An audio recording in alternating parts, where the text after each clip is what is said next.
जय हिंद एवरीवन। तो आप लोगों का स्वागत है आपका अपना YouTube channel examination master by DK में।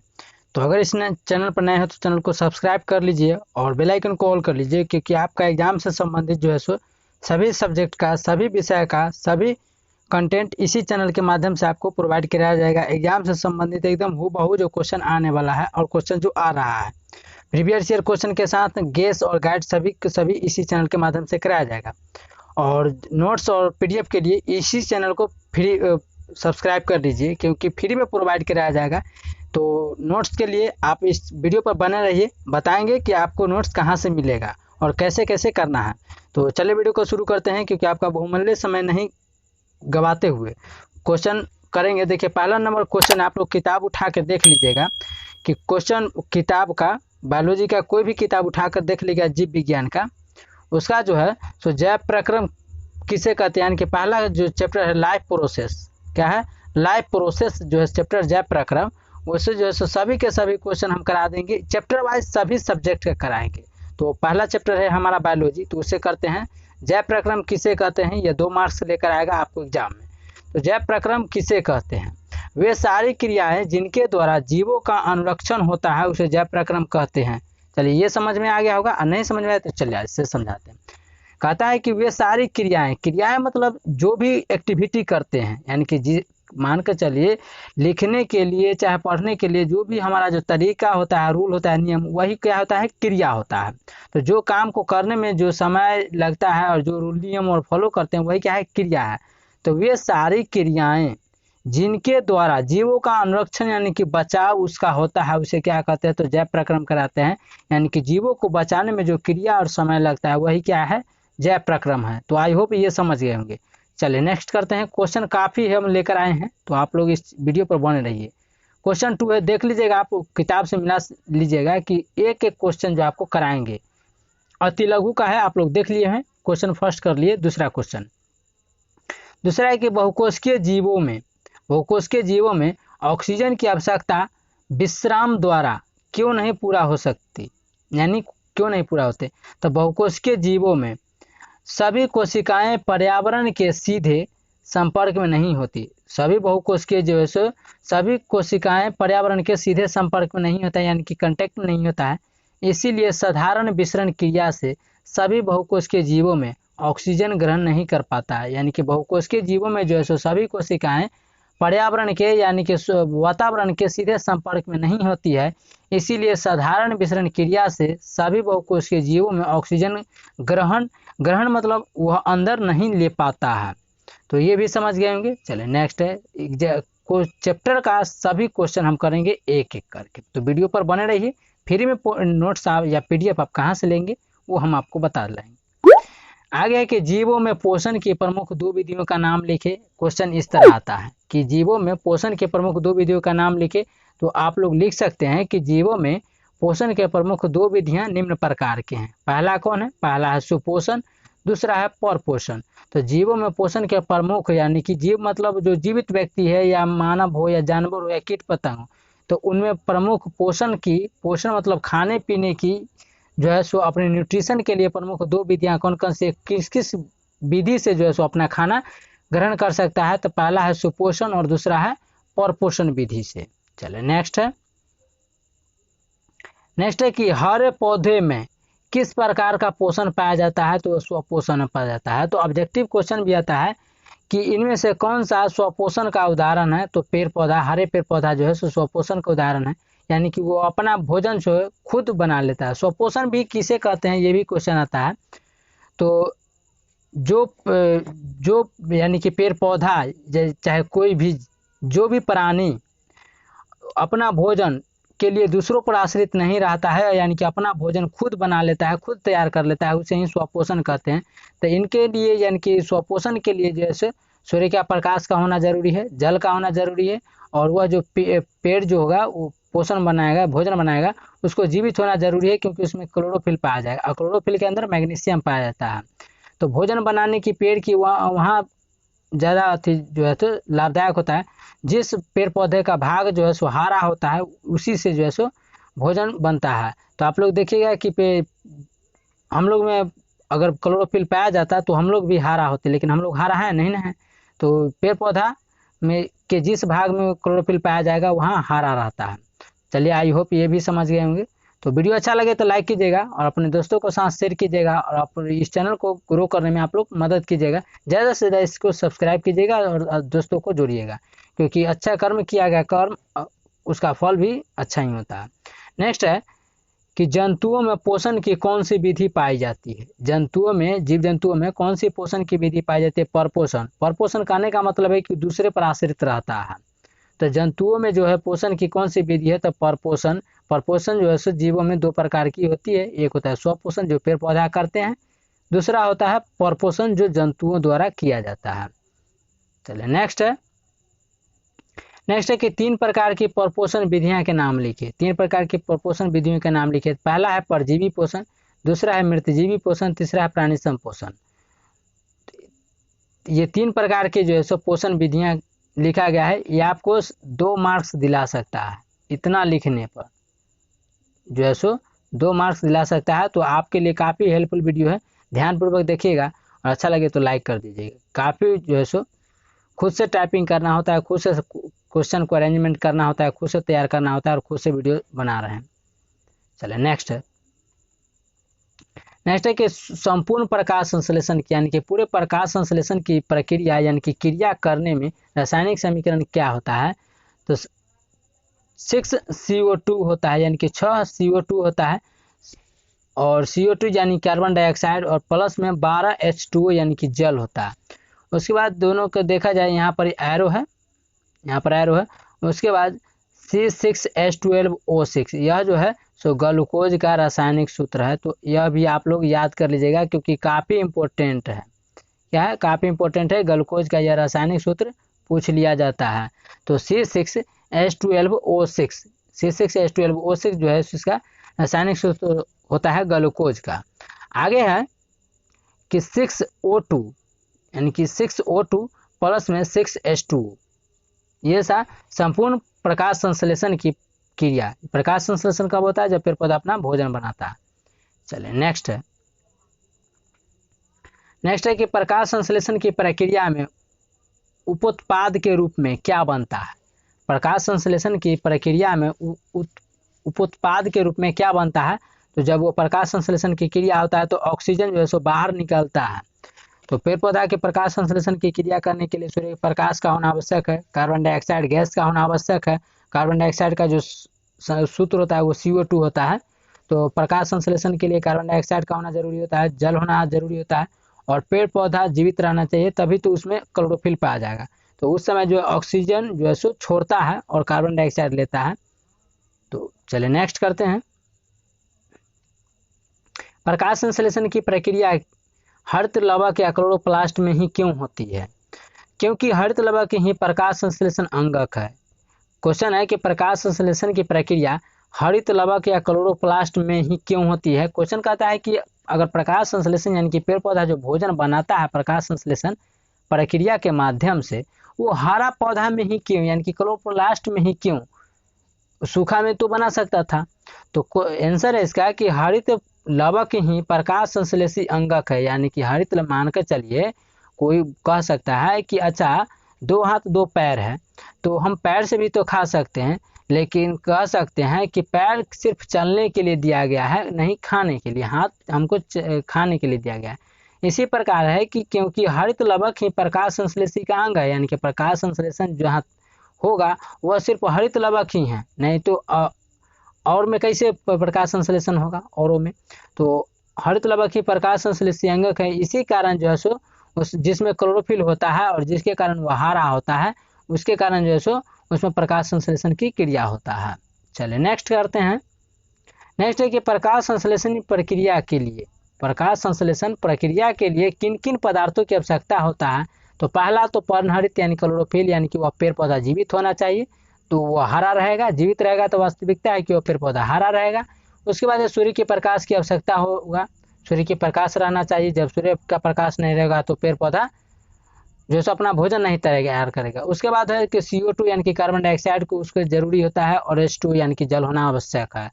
तो प्रकाश संश्लेषण यानी कि पेड़ पौधा को भोजन बनाने के लिए देखिए, जल को अगर देखिएगा तो पेड़ पौधा से लेकर सभी जीवित चीज़ों के लिए जल ही काफ़ी आवश्यक है, इसीलिए जल ही जीवन बोला जाता है। किसी चीज़ के लिए आप देख लीजिए, जल ही जीवन है। तो पर्णहरित, जिसको पर्णहरित या इसी को क्लोरोफिल कहते हैं। क्लोरोफिल उसको कहते हैं जहाँ पेड़ का आप हरा हरा भाग देखिएगा ना, हरा रंग का, वही क्लोरोफिल है। क्लोरोफिल के अंदर पूछा जाएगा कि कौन सा तत्व पाया जाता है, तो मैग्नीशियम पाया जाता है, जिसका संकेत Mg होता है, परमाणु संख्या 12 होता है। तो सूर्य की प्रकाश जो है सूर्य का प्रकाश का होना और CO2 यानी कि कार्बन डाइऑक्साइड का होना जरूरी है, और H2O यानी कि जल का होना बहुत आवश्यक है। चलिए नेक्स्ट करते हैं। तो बैकग्राउंड में कुछ आवाज़ आता होगा तो आप लोग कंप्रोमाइज़ कर लीजिएगा, क्योंकि उतना सुविधा नहीं है, ठीक है। तो नेक्स्ट है कि इसके लिए जैसे एक रूम स्पेशल चाहिए, तो एक रूम स्पेशल है नहीं।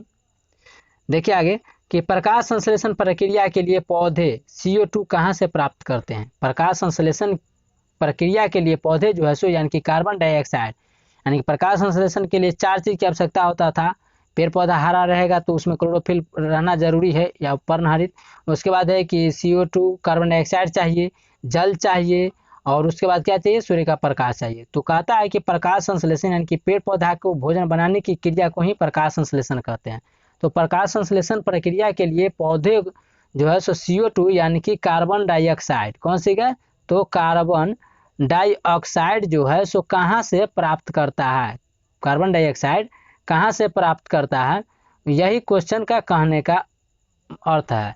तो यह जो है सो वायुमंडल से प्राप्त करता है, क्योंकि कार्बन डाइऑक्साइड जो है सो वायुमंडल में पाया जाता है। तो जब हम लोग सांस लेते हैं तो कार्बन डाइऑक्साइड 0.03% कार्बन डाइऑक्साइड लेते हैं, नाइट्रोजन 78% ले लेते हैं, और ऑक्सीजन जो है सो 21% ले लेते हैं। लेकिन इस परसेंटेज के अनुसार जो है इसका जो है सो बदलाव हो जाता है। जब हम कार्बन डाइऑक्साइड छोड़ते हैं तो 0.3 की जगह पर जो है सो 0 यानी कि 4.8 छोड़ देते हैं, 4.8% या छोड़ देते हैं, और 78 के 78 हम नाइट्रोजन छोड़ देते हैं, क्योंकि नाइट्रोजन का हमारे शरीर में कोई काम नहीं। और 21% जब हम ऑक्सीजन लेते हैं यानी कि O2, तो इसमें से जो है हम 17% जो है सो छोड़ देते हैं, 17% छोड़ देते हैं, और 4% हमारे शरीर में काम आ जाता है। तो कहता है कि प्रकाश संश्लेषण प्रक्रिया के लिए पौधे CO2 कहाँ से प्राप्त करते हैं, तो वह वायुमंडल से प्राप्त करते हैं, यानी कि आसमान से, ऐसे भी समझ सकते हैं।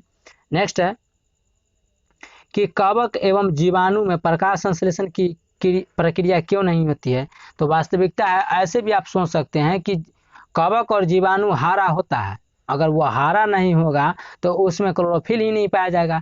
तो जो चीज़ हरा होगा उसमें क्लोरोफिल पाया जाएगा, उसमें जल की मात्रा होगा, उसमें सूर्य का प्रकाश पड़े उस पर, और कार्बन डाइऑक्साइड उस पर मिले, तो ये सभी होगा। ये सभी 4 चीज़ रहना जरूरी है, तभी तो यह जो सो प्रकाश संश्लेषण की क्रिया होगा। तो कवक और जीवाणु आप लोग देखे हैं, कीट पतंग हरा होता है, लेकिन वह सूर्य के प्रकाश में रहना चाहिए।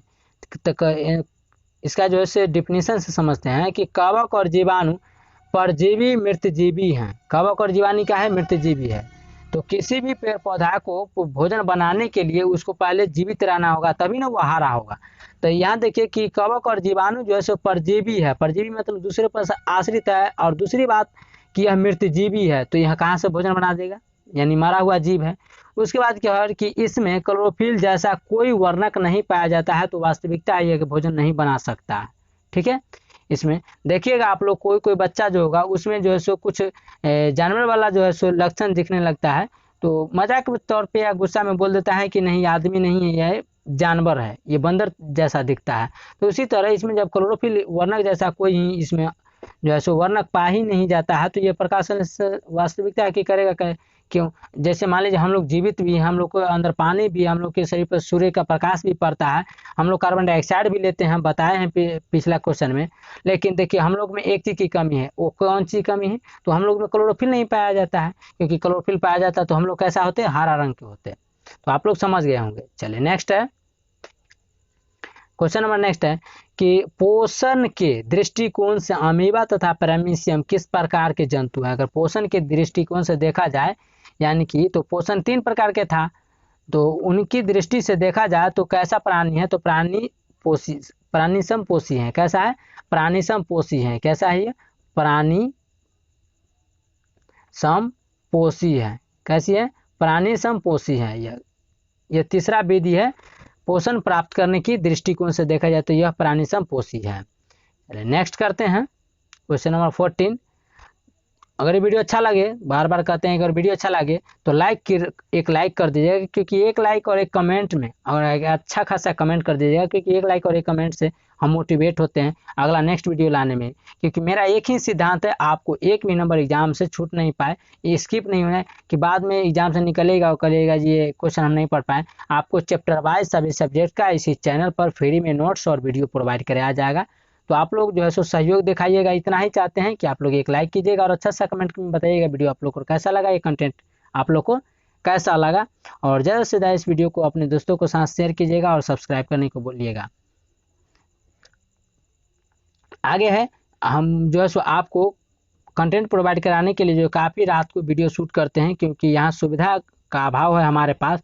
वो इसके से स्पेशल रूम होना चाहिए तभी अच्छा वॉइस, तो आप लोग को वॉइस अच्छा आ रहा होगा या नहीं मुझे तो नहीं पता है, क्योंकि बाद में पता चलता है वीडियो शूट करने के बाद। तो बताइएगा कैसा लग रहा है वीडियो। आगे है कि मनुष्य का आहार नाल। आहार मतलब भोजन, नाल मतलब जैसे देखिए आप कहीं भी रहते हो, गांव या शहर में, गांव में तो जो है सो गांव में भी होता है नाला होता है, तो पानी बहने के लिए जिस वस्तु यानी कि पानी बहने के लिए भी नाला होता है, तो हमारा भोजन जो है सो जाने के लिए एक पाइप सी नली है, उसी को नाली बोलते हैं, यानी कि आहार नाल बोलते हैं। आहार मतलब भोजन, यानी कि भोजन जाने वाला नली। तो क्वेश्चन है कि मनुष्य का आहार नाल कौन से मुख्य भागों में बांटा होता है। तो मुख्य गुहा, ग्रासनी, ग्रास नली, आमाशय, अग्नाशय, छोटी आंत, यकृत और बड़ी आंत, ये सभी जो है सो मनुष्य का आहार नाल मुख्य भागों में बांटा होता है। पहला है मुख गुहा। मुख गुहा मतलब होता है खाली जगह, मुख मतलब मुंह, और मुख में देखिए, मुंह में देखिएगा तो खाली जगह है ना बीच में, तो वही हो गया मुख। और गुहा मतलब खाली जगह। उसके बाद है ग्रसनी, उसके बाद है ग्रास नली। ग्रास नली जिसमें जो है खाना जाता है, और नली मतलब तो समझ लीजिए वही पाइप जैसे नस टाइप के रहता है। उसके बाद हमारा ब्लड कैसा चलता है, तो यह एक ब्लड नली में ही चलता है। उसके बाद आमाशय, अग्नाशय, छोटी आंत। और तो क्वेश्चन पूछा जाएगा कि हमारे भोजन का पूर्ण पाचन कौन से आंत में होता है, कौन से भाग में होता है, तो छोटी आंत में होता है। और पानी चूसने का काम जो करता है हमारे मलमूत्र से, वह बड़ी आंत में किया जाता है। तो ये था, आप लोग समझ गए होंगे। चलिए नेक्स्ट करते हैं। नेक्स्ट है कि ग्रसनी में स्थित दो छिद्रों के नाम लिखिए। ग्रसनी में दो छिद्र होते हैं, उसको नाम क्या है, तो एक है निगल द्वार और एक है कंठ द्वार। कंठ निगल द्वार यानी कि वह निगल द्वार, द्वार मतलब रास्ता, तो निगलने वाला रास्ता, और एक होता है कंठ द्वार जो निकला रहता है कंठ। तो ये जो है सो दो है छिद्र। देखिएगा कंठ में जो है सो नीचे के ऊपर की तरफ जो है छिद्र होगा।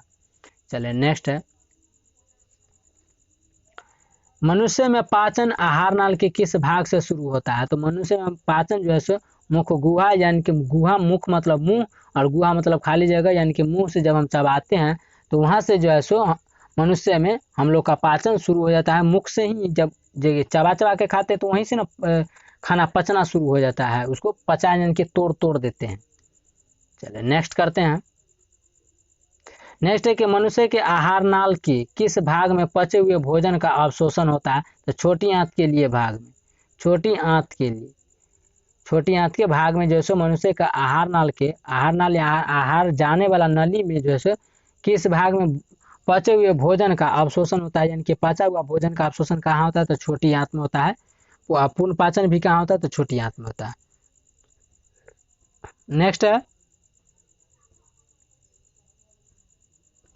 नेक्स्ट है कि क्लोरोफिल वर्ण कहाँ पाया जाता है, तो क्लोरोप्लास्ट में पाया जाता है। ये भी काफ़ी इंपॉर्टेंट क्वेश्चन है। VVI है, क्या है, तो VVI है। क्लोरोफिल वर्णक कहाँ पाया जाता है, तो क्लोरोप्लास्ट में पाया जाता है। और क्लोरोफिल में क्या पाया जाता है, तो मैग्नीशियम पाया जाता है। बार बार बताते हैं, इसका परमाणु संख्या 12 होता है। सोडियम का परमाणु संख्या कितना होता है, तो सोडियम का परमाणु संख्या 11 होता है, संकेत Na होता है। Mg इसका संकेत होता है मैग्नीशियम का। क्लोरीन का जो होता है वो Cl होता है संकेत, और परमाणु संख्या कितना होता है, तो सोडियम होता है। कार्बन का क्या होता है, तो C होता है संकेत, और परमाणु संख्या कितना होता है, तो 6 होता है। ये था संकेत से संबंधित, जो केमिस्ट्री में यह पूछा जाता है। नेक्स्ट है, प्रकाश संश्लेषण प्रक्रम द्वारा पौधे क्या निर्माण करते हैं, यानी कि प्रकाश संश्लेषण जब पौधा करता है तो वह क्या बना रहा होता है उस समय, तो उस समय जो है सो अपना भोजन तैयार करता है, निर्माण करता है और कार्बन डाइऑक्साइड के रूप में वह छोड़ता है। जब प्रकाश संश्लेषण जो है सो कार्बन डाइऑक्साइड के रूप में, जब वह प्रकाश संश्लेषण करता है तो अपना भोजन तैयार करता है कार्बन डाइऑक्साइड के रूप में। किस रूप में? कार्बन डाइऑक्साइड के रूप में अपना भोजन तैयार करता है और ऑक्सीजन छोड़ता है उस समय। तो ऑक्सीजन वो छोड़ता है तो हम लोग लेते हैं, जब हम लोग कार्बन डाइऑक्साइड छोड़ते हैं तो वो लेता है। तो हम लोग छोड़ते हैं तो वायुमंडल में जाता है, तो वायुमंडल से वो भोजन बनाने के लिए अपना कार्बन डाइऑक्साइड ले लेता है। फिर हमको ऑक्सीजन की जरूरत पड़ता है तो हम लोग ऑक्सीजन जो है सो वायुमंडल से ले लेते हैं। चलिए नेक्स्ट है कि मृतजीवी को क्या कहा जाता है? तो मृतजीवी को भी अपघटक कहा जाता है। अपघटक मतलब कहने का मतलब है, जैसे कि मान के चलिए कोई जीव जंतु मारा हुआ है, उसको खाकर पचाने वाले को ही क्या कहते हैं? अपघटक, यानी कि जो खा खा के पचाता है उसी को ही अपघटक कहते हैं। तो आई होप यहाँ तक आप लोग को क्लियर हो गया होगा। तो सभी के सभी क्वेश्चन आप लोग को कराएंगे। तो वीडियो अच्छा लगे तो लाइक कीजिएगा, इस चैनल पर नया है तो चैनल को सब्सक्राइब करके नोटिफिकेशन कॉल कर लीजिएगा। और इसी एग्जामिनेशन मास्टर बाय डी के इंस्टाग्राम पर आप लोग जो है सो इंस्टाग्राम पर आप जाइए, एग्जामिनेशन मास्टर बाय डी के सर्च कीजिए, या इस वीडियो के डिस्क्रिप्शन में मेरा लिंक दिया गया है, उस पर क्लिक करके आप इंस्टाग्राम को फॉलो कर लीजिए और वहाँ से आप फ्री में जो है सो PDF और नोट्स पा सकते हैं। तो आज के लिए इतना ही। आई होप ये वीडियो अच्छा लगा होगा। जैसे अपने दोस्तों के साथ शेयर कीजिएगा, लाइक कीजिएगा और एक अच्छा सा कमेंट्स आप कमेंट सेक्शन में जाते हुए लिख दीजिएगा कैसा लगा और इस वीडियो में क्या सुधार हो सकता है और क्या इसमें इम्प्रूवमेंट हो सकता है, किस टॉपिक पर बनाया जाएगा, ये आप सजेशन में दे सकते हैं। आज के लिए इतना ही। Thank you. जय हिंद।